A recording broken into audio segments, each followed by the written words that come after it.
Good morning, good afternoon, good evening 12th class students, मेरे प्यारे बच्चों। बारी आ गई है अब केमिस्ट्री के सिलेबस को कंक्लूड करने की। और कंक्लूड करने के लिए चैप्टर आपके सामने होता है, चैप्टर का नाम होता है बायोमोलिक्यूल्स। तो चलिए करते हैं सिलेबस को खत्म इसी चैप्टर के साथ, लेके मां सरस्वती का नाम। और हां, भूलिएगा मत, अब पढ़ाई की चिंता को करने दूर, लास्ट चैप्टर की चिंता को करने दूर आ गए हैं अमित चौहान सर, उनके दो कोहिनूर। प्यारे बच्चों, आज केमिस्ट्री के बायोकेमिस्ट्री ब्रांच को हम पढ़ने वाले हैं। और बायोकेमिस्ट्री का मतलब होता है जहां पर हम पढ़ेंगे केमिकल रिएक्शन या केमिकल चेंजेस जो लिविंग सिस्टम से जुड़े हुए होते हैं, यानी कि chemical changes that are associated with living systems या which takes place in living systems.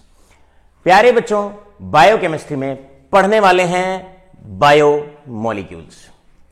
Biomolecules का मतलब होता है जितने भी लिविंग सिस्टम्स होते हैं, they are made up of large number of complex organic molecules, उन्हें बायोमोलिक्यूल्स कहा जाता है। दो तीन डेफिनेशन इस टॉपिक की होती है। पहली हमने कहा living system are made up of large number of complex organic molecules, जिनको बायोमोलिक्यूल्स के नाम से पहचाना जाता है। डेफिनेशन नंबर 2 जो यहां पर हमने लिखी हुई है, कोई भी एक डेफिनेशन आप आसानी से अच्छे से आप लिख सकते हैं। डेफिनेशन नंबर 2 क्या है? डेफिनेशन नंबर 2 है molecules which are responsible, human beings के अंदर या लिविंग सिस्टम के अंदर molecules which are responsible for ability to reproduce, for proper growth and maintenance of the body. Simple straight forward definition है। वो कौन कौन से मॉलिक्यूल्स हैं जो ग्रोथ के लिए, रिप्रोडक्शन के लिए और मेंटेनेंस ऑफ द बॉडी के लिए रेस्पॉन्सिबल होते हैं, उन्हें बायोमोलिक्यूल्स कहा जाता है। इस लाइन को और सिंपल वे में हम ये भी कह सकते हैं, बायोमोलिक्यूल्स का मतलब होता है वो organic molecules which are responsible for the proper growth and maintenance of the body या फॉर नॉर्मल लाइफ प्रोसेसेस। इसका मतलब नॉर्मल लाइफ प्रोसेसेस को चलाने के लिए जिन मॉलिक्यूल्स की आवश्यकता होती है या जो मॉलिक्यूल्स उसके लिए रेस्पॉन्सिबल होते हैं, उन्हें हम बायोमोलिक्यूल्स कहते हैं। बायोमोलिक्यूल्स के अंदर बड़ी सारे मॉलिक्यूल्स हैं, लेकिन सिलेबस में इस बार केवल कुछ ही बायोमोलिक्यूल्स को रखा गया है। बायोमोलिक्यूल्स जैसे कि सबसे पहले होते हैं carbohydrates, right, lipids, fats, vitamins, right, proteins, nucleic acids. लेकिन इस बार के सिलेबस में केवल और केवल आपको जो पढ़ना है वो केवल 3 बायोमोलिक्यूल्स को पढ़ना है। नंबर 1 पे आपको कार्बोहाइड्रेट्स को पढ़ना है, नंबर 2 पे प्रोटीन्स को पढ़ना है और नंबर 3 पे आपको न्यूक्लिक एसिड्स को पढ़ना है।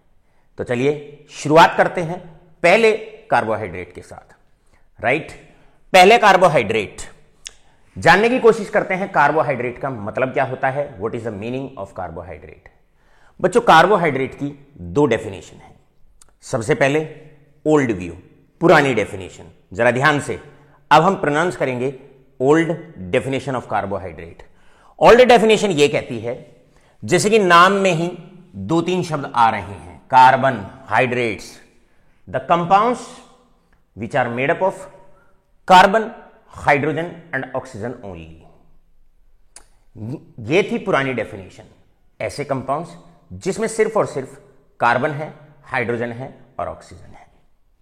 या ओल्ड डेफिनेशन ये भी कहती है कि अगर किसी मॉलिक्यूल को आप हाइड्रेट ऑफ कार्बन की फॉर्म में लिख सकते हो, मतलब CxH2O की फॉर्म में अगर आप लिख सकते हो, तो उस मॉलिक्यूल को कार्बोहाइड्रेट के नाम से पहचाना जा सकता है।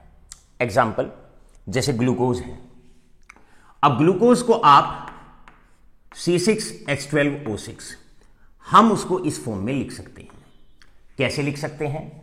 This can be written as, glucose can simply be written as C6H2O6 hexa hydrate of carbon. मतलब पुरानी डेफिनेशन ये कहती है, अगर किसी भी मॉलिक्यूल को या किसी भी कंपाउंड को अगर आप हाइड्रेट ऑफ कार्बन की फॉर्म में रिप्रेजेंट कर सकते हो, इस फॉर्म में रिप्रेजेंट कर सकते हो, तो उसे कार्बोहाइड्रेट कहा जाता है। चलिए बच्चों, एग्जाम्पल आया, जैसे ग्लूकोज है, हेक्सा हाइड्रेट ऑफ कार्बन की फॉर्म में इसको रिप्रेजेंट कर सकते हैं, इसलिए इसको कार्बोहाइड्रेट के अंदर रखा जाता है। लेकिन पुरानी डेफिनेशन के अंदर बड़े सारे ड्रॉबैक भी हैं। पहला ड्रॉबैक क्या है? पहला ड्रॉबैक ये है फटाफट से स्क्रीनशॉट लेते रहो। पहला ड्रॉबैक इसका यह है कि अगर मैं बात करूं तो हमारे पास ऐसे भी मॉलिक्यूल्स हैं जिन्हें हम हाइड्रेट ऑफ कार्बन की फॉर्म में रिप्रेजेंट कर सकते हैं, लेकिन वास्तविकता में वो कार्बोहाइड्रेट की प्रॉपर्टी शो नहीं करते हैं। एग्जाम्पल लेते हैं। एग्जाम्पल, आपके पास HCHO है, इसे मैं लिख सकता हूं C1 and this is H2O1, लेकिन ये तो कार्बोहाइड्रेट की प्रॉपर्टी शो ही नहीं करता, ये तो फॉर्मल्डिहाइड है। It do not shows the property of that is carbohydrate, तो इसलिए हम इसको कार्बोहाइड्रेट के अंदर इंक्लूड नहीं कर सकते। एग्जाम्पल लेते हैं। नेक्स्ट एग्जाम्पल है हमारे पास एसिटिक एसिड। एसिटिक एसिड को हम डाईहाइड्रेट ऑफ कार्बन की फॉर्म में रिप्रेजेंट कर सकते हैं, डाईहाइड्रेट ऑफ कार्बन की फॉर्म में रिप्रेजेंट कर सकते हैं, लेकिन यह भी कार्बोहाइड्रेट की प्रॉपर्टी शो नहीं करता, तो इसे भी कार्बोहाइड्रेट के अंदर इंक्लूड नहीं किया जा सकता। तो जो पुरानी डेफिनेशन थी उसमें कई सारी कमियां हैं, कई सारी खामियां हैं, जिसकी वजह से इस डेफिनेशन को अब हम एक्सेप्ट नहीं करते हैं। राइट, चलते हैं न्यू डेफिनेशन ऑफ कार्बोहाइड्रेट की तरफ। नई डेफिनेशन क्या है कार्बोहाइड्रेट की? नई डेफिनेशन है new definition, they are optically active, मतलब कार्बोहाइड्रेट्स ऑप्टिकली एक्टिव कंपाउंड्स होते हैं। क्लियर है? दूसरी कंडीशन है कंटेन्स पॉलीहाइड्रोक्सिल ग्रुप्स, उनके अंदर एक से ज्यादा OH ग्रुप होते हैं। और तीसरी, they are aldehydes and ketones. और इन्हें तीनों बातों को अगर हम जोड़ दें, they are optically active, they are polyhydroxyl and they are aldehydes and ketones, या एक ही लाइन में बोल दो, they are optically active, polyhydroxy, aldehydes and ketones. अगर किसी सब्सटेंस के अंदर ये तीनों पॉइंट वैलिड हैं तो उसे आप कार्बोहाइड्रेट कह सकते हैं। एग्जाम्पल लेते हैं ग्लूकोज का। Example glucose. भाई ग्लूकोज की अगर हम बात करें, ग्लूकोज का फॉर्मूला होता है C6H12O6। अब ग्लूकोज का ये स्ट्रक्चर होता है बच्चों, this is the structure of glucose. आप देखिएगा यहां पर एक से अधिक कायरल कार्बन है, ये कायरल कार्बन, ये कायरल कार्बन, ये कायरल कार्बन, ये कायरल कार्बन। मॉलिक्यूल के अंदर कायरलिटी है, इसीलिए इसको हम, ये एक ऑप्टिकली एक्टिव सब्सटेंस है। तो ग्लूकोज में एक से ज्यादा एसिमेट्रिक कार्बन होते हैं, कायरल कार्बन होते हैं, जिसकी वजह से ये ऑप्टिकली एक्टिव होता है, नंबर 1। साथ के साथ एक से अधिक OH ग्रुप है, पॉलीहाइड्रोक्सिल भी है। क्लियर है? और प्रिंसिपल फंक्शनल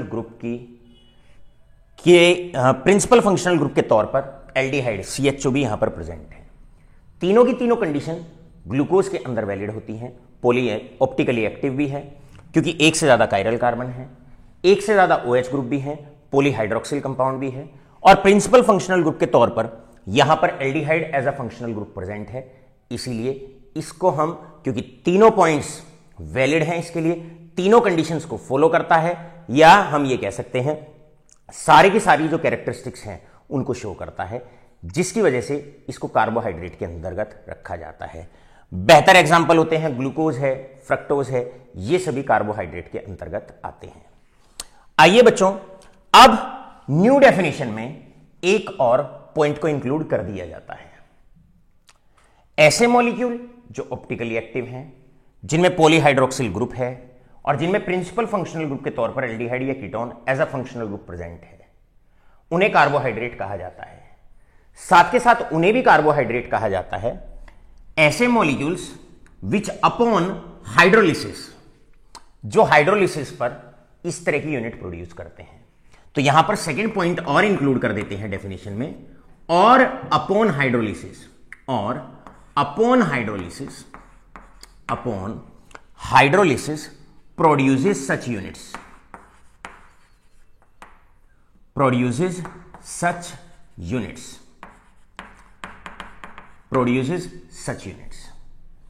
अगर कोई सब्सटेंस हाइड्रोलिसिस के बाद ओरिजिनली नहीं है, लेकिन अगर हाइड्रोलिसिस के दौरान अगर इस तरह की यूनिट प्रोड्यूस करता है, किस तरह की यूनिट? जिसमें ऑप्टिकली एक्टिव हो, पॉलीहाइड्रोक्सिल हो और एल्डिहाइड और ketone as a functional group present हो, उन्हें भी हम कार्बोहाइड्रेट्स के अंतर्गत रखते हैं।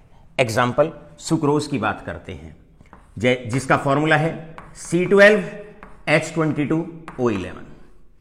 अब अगर सुक्रोज की एसिडिक हाइड्रोलिसिस कर दी जाती है, अगर सुक्रोज की एसिडिक हाइड्रोलिसिस करते हैं तो हमें ये 2 molecule 2 unit of carbohydrate produce करता है, एक ग्लूकोज और एक फ्रक्टोज। हमें मिलता है ग्लूकोज C6H12O6 एक यूनिट, हमें मिलता है C6H12O6। हमें सुक्रोज एसिडिक हाइड्रोलिसिस पर 2 यूनिट्स कार्बोहाइड्रेट यूनिट प्रोड्यूस करता है, एक ग्लूकोज की और एक फ्रक्टोज की। तो ऐसे सब्सटेंसेस को भी कार्बोहाइड्रेट के अंदर रखा जाता है, या तो ओरिजिनली ऑप्टिकली एक्टिव हो, पॉलीहाइड्रोक्सिल एल्डिहाइड और कीटोन ओरिजिनली या तो हो, या पानी डलने पर अगर इस तरह की यूनिट प्रोड्यूस करता है तो उनको भी हम कार्बोहाइड्रेट के अंतर्गत रखते हैं। ऑलराइट, बढ़ते हैं ओल्ड डेफिनेशन, न्यू डेफिनेशन। अब बढ़ते हैं कार्बोहाइड्रेट्स के क्लासिफिकेशन की तरफ। क्लासिफिकेशन से पहले कार्बोहाइड्रेट्स को हम सैकराइड्स के नाम से भी पहचानते हैं, क्योंकि बड़ी सारी क्लास कार्बोहाइड्रेट्स की स्वीट इन टेस्ट होती है। टेस्ट जो है वो स्वीट होता है कार्बोहाइड्रेट्स का, बड़ी सारी क्लास ऑफ कंपाउंड्स का, इसीलिए इनको केमिकल नेम में सैकराइड्स के नाम से भी पहचाना जाता है। तो आप कह सकते हैं कार्बोहाइड्रेट्स, या फिर इनको सैकराइड्स के नाम से भी पहचाना जाता है because of their sweetness in the taste. अब प्यारे बच्चों, डिपेंडिंग अपॉन, जरा गौर फरमाइए, अब हम आ गए हैं कार्बोहाइड्रेट्स को कैसे कैसे क्लासिफाई किया जाता है। डिपेंडिंग अपॉन कौन सा सब्सटेंस कितनी सैकराइड यूनिट प्रोड्यूस करता है अपॉन हाइड्रोलिसिस, या एक सब्सटेंस हाइड्रोलिसिस पर अपॉन हाइड्रोलिसिस, एक सब्सटेंस अपॉन हाइड्रोलिसिस कितने कार्बोहाइड्रेट यूनिट प्रोड्यूस करता है, उसके बिहाफ पर पहला क्लासिफिकेशन है मोनोसैकराइड। मोनोसैकराइड का मतलब होता है ये वो कार्बोहाइड्रेट्स होते हैं जिनकी हाइड्रोलिसिस नहीं की जा सकती, या अपॉन हाइड्रोलिसिस वो छोटे यूनिट्स में नहीं टूटते हैं, या जिनको हाइड्रोलाइज नहीं किया जा सकता। एग्जाम्पल, इनका फॉर्मूला होता है CH2O और N। क्लियर है? यहां पर N 2 से लेके 7 हो सकते हैं। मोनोसैकराइड का सबसे बढ़िया एग्जाम्पल ग्लूकोज आता है। ग्लूकोज में अगर आप पानी डालते हो तो वो और कार्बोहाइड्रेट यूनिट्स में नहीं टूटता है। ऐसे यूनिट्स को मोनोसैकराइड के अंतर्गत रखा गया है। एग्जाम्पल जैसे कि ग्लूकोज, फ्रक्टोज। आगे बात करते हैं, नेक्स्ट एग्जाम्पल आता है, and the next example is that is oligosaccharides. Oligosaccharides का मतलब होता है ऐसे सब्सटेंसेस विच अपॉन हाइड्रोलिसिस, जैसे उनकी हाइड्रोलिसिस करते हैं, एसिडिक हाइड्रोलिसिस करते हैं, वो 2 से लेकर 10 कार्बोहाइड्रेट यूनिट प्रोड्यूस करते हैं। क्लियर है? तो विच अपॉन हाइड्रोलिसिस गिव्स 2 to 10, 2 से लेकर 10 कार्बोहाइड्रेट यूनिट्स प्रोड्यूस करते हैं अपॉन हाइड्रोलिसिस। अपॉन हाइड्रोलिसिस, भैया हाइड्रोलिसिस पर 2 से लेकर 10 यूनिट प्रोड्यूस करते हैं कार्बोहाइड्रेट की, उन्हें कहा जाता है ओलिगोसैकराइड्स। साथ के साथ तीसरा क्लासिफिकेशन आता है। ओलिगोसैकराइड्स को आप फर्दर क्लासिफाई कर सकते हो। अगर कोई substance upon hydrolysis 2 carbohydrate unit produce करता है तो उसे आप डाइसैकराइड कहेंगे। डाइसैकराइड में एग्जांपल आ गया, जैसे कि हम बात करते हैं सुक्रोज की, क्लियर है, जैसे हम बात करते हैं माल्टोज की, जैसे हम बात करते हैं लैक्टोज की। ये तीनों के तीनों हाइड्रोलिसिस पर कार्बोहाइड्रेट की 2 यूनिट प्रोड्यूस करते हैं, राइट, उनको हम डाइसैकराइड कहते हैं। इसी प्रकार हम बात करते हैं दैट इज ट्राइसैकराइड्स। ट्राइसैकराइड्स का मतलब होता है वो सब्सटेंसेस जो अपॉन हाइड्रोलिसिस 3 यूनिट कार्बोहाइड्रेट की प्रोड्यूस करते हैं। Example raffinose. Raffinose upon hydrolysis produces 3 units of carbohydrates, right. आगे बढ़ते हैं नेक्स्ट। इसके बाद नेक्स्ट क्लासिफिकेशन आता है दैट इज पॉलीसैकराइड्स। प्यारे बच्चों, पॉलीसैकराइड्स का मतलब होता है ऐसे सब्सटेंसेस, पॉलीसैकराइड्स, जिनकी हम हाइड्रोलिसिस करें, विच अपॉन हाइड्रोलिसिस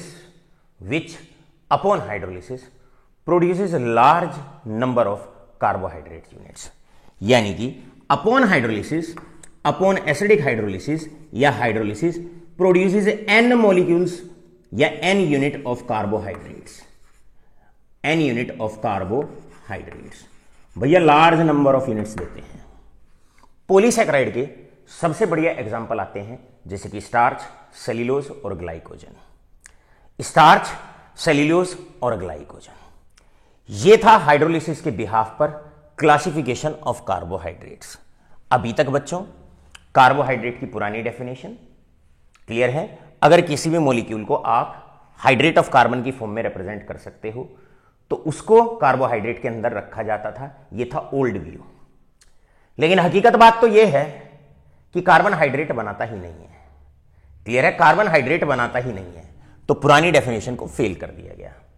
अब नई डेफिनेशन जो कार्बोहाइड्रेट की है वो है they are optically active polyhydroxy aldehyde और कीटोन्स, या ऐसे सब्सटेंसेस जो हाइड्रोलिसिस पर इस तरह की यूनिट प्रोड्यूस करते हैं उनको कार्बोहाइड्रेट के अंदर रखा जाता है। अगर हाइड्रोलिसिस के बाद कोई 2 यूनिट प्रोड्यूस करता है, 2 से लेकर 10 अगर प्रोड्यूस करता है तो उसे ओलिगोसैकेराइड कहा जाता है। अगर किसी सब्सटेंस को हाइड्रोलाइज नहीं किया जा सकता तो उसको मोनोसैकेराइड कहा जाता है। और अगर कोई सब्सटेंस हाइड्रोलिसिस पर large number of saccharide unit produce करता है, कार्बोहाइड्रेट्स प्रोड्यूस करता है, कार्बोहाइड्रेट यूनिट प्रोड्यूस करता है, तो उसको पॉलीसैकेराइड के अंतर्गत रखा जाता है। आशा करता हूं यह पहले वाला क्लासिफिकेशन पूरा अच्छे से आपके समझ में आ गया होगा। क्लासिफिकेशन के और भी कई बेसिस हो सकते हैं, जैसे कि नेक्स्ट क्लासिफिकेशन का बेस आता है बी। हम यहां पर सॉल्युबिलिटी के बिहाफ पर, सॉल्युबिलिटी के बिहाफ पर और टेस्ट के बिहाफ पर बच्चों, सॉल्युबिलिटी ऑब्लिक टेस्ट के बिहाफ पर भी हम इनको क्लासिफाई कर सकते हैं।